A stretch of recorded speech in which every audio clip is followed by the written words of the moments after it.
Semenjak si Neng gede kita udah gak pernah acara keluarga. Pergi sama-sama. Si Neng udah nggak mau diajak naik motor bertiga. Beli mobil, Kang? Iya. Nanti kalau ada yang jual mobil lewat, kamu panggil.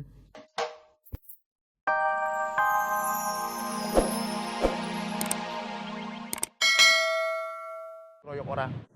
Siapa yang ngeroyok? Itu yang saya mau tahu.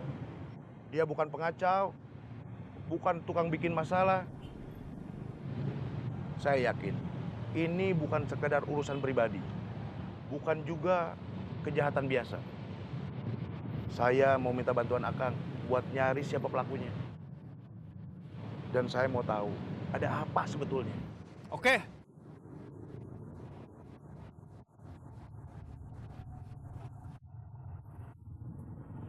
Ternyata kamu di sini. Ikut saya.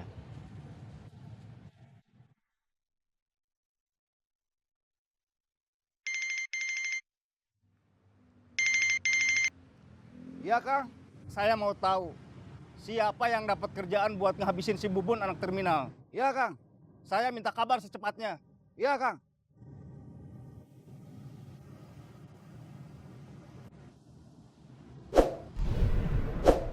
Dari mana?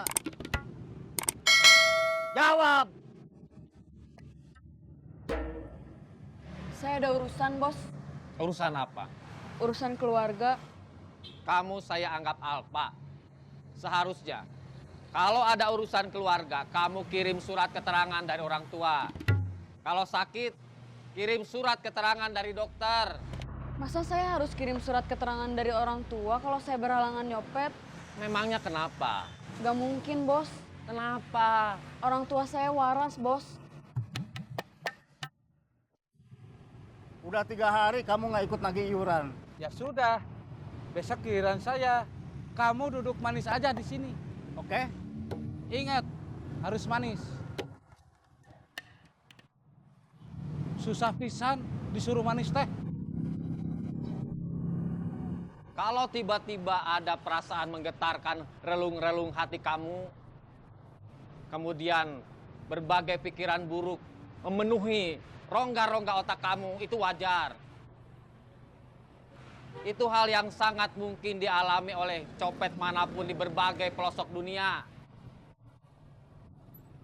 Copet mana yang tidak takut kalau tertangkap basah ketika beraksi?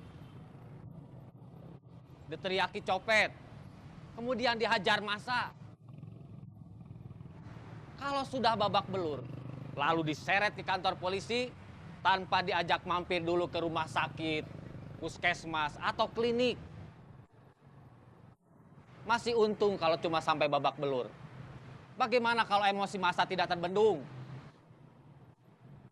Seorang copet yang tertangkap basah bisa bertambah basah karena disiram bensin. Kemudian dikeringkan dengan cara dibakar. Apakah itu ancaman? Bukan. Berpikirlah positif. Bagi saya, itu bukan ancaman. Melainkan sebuah peringatan bagi para copet agar lebih berhati-hati saat beroperasi. Selain itu, ada hal lain yang membuat saya tidak takut.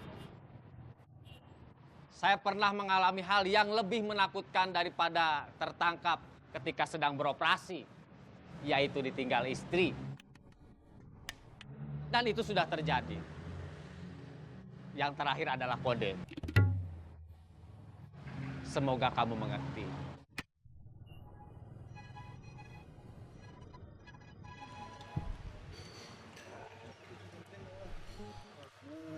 Wah, lagi makan-makan nih. Rob.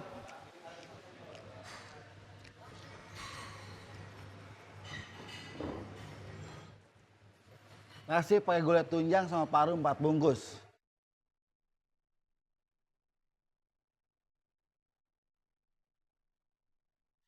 Habis ada proyek?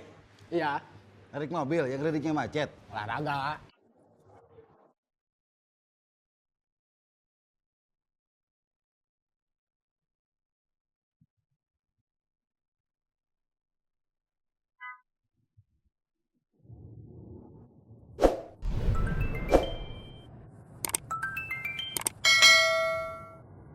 Halo, kemungkinan gengnya Jody.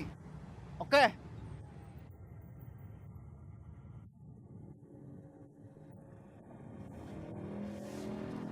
Buat makan siang, Bos. Terima kasih, Kang. Terima kasih juga sudah bersihin Bandung tiap hari.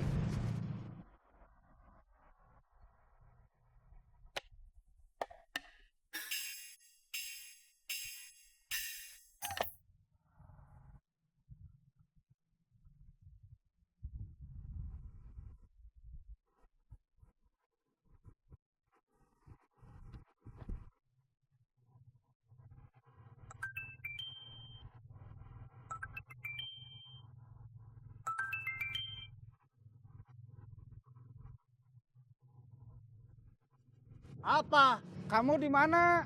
Di jalan, Mau kemana? ada urusan. Pergi. Kenapa nggak bilang? Kamu lagi tidur, takut ganggu.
Semenjak si Neng gede kita udah gak pernah acara keluarga.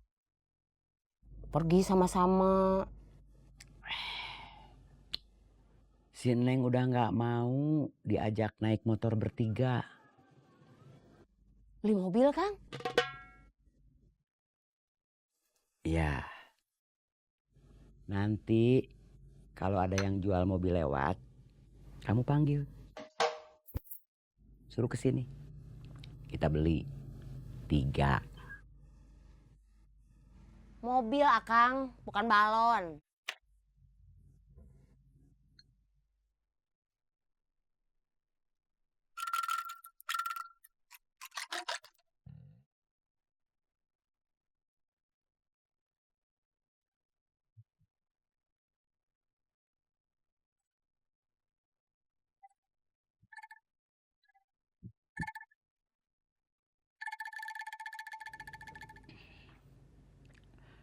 Akang bukan nggak mau beli mobil.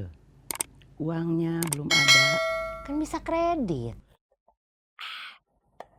Akang males kalau ada beban angsuran. Mau nunggu uangnya cukup. Ya iya tuh. Kapan? Nanti kalau usaha kicimpring kita maju, Kalau usaha kicimpring yang gak maju-maju, ya beli mobilnya nggak jadi. Itu otomatis.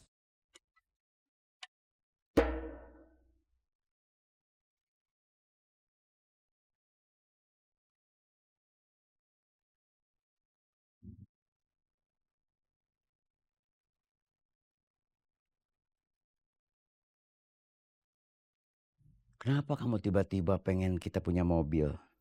udah kayaknya mah udah waktunya kita punya mobil. Buat kita pergi rame-rame ke undangan atau kemana. Bukan cuma buat kita sama Neng. Emak juga bisa ikut. Terus sehari-hari kan bisa dipakai Akang buat ngangkut kicimpring. Itu berarti kita nyari uangnya harus semangat. Kicimpring.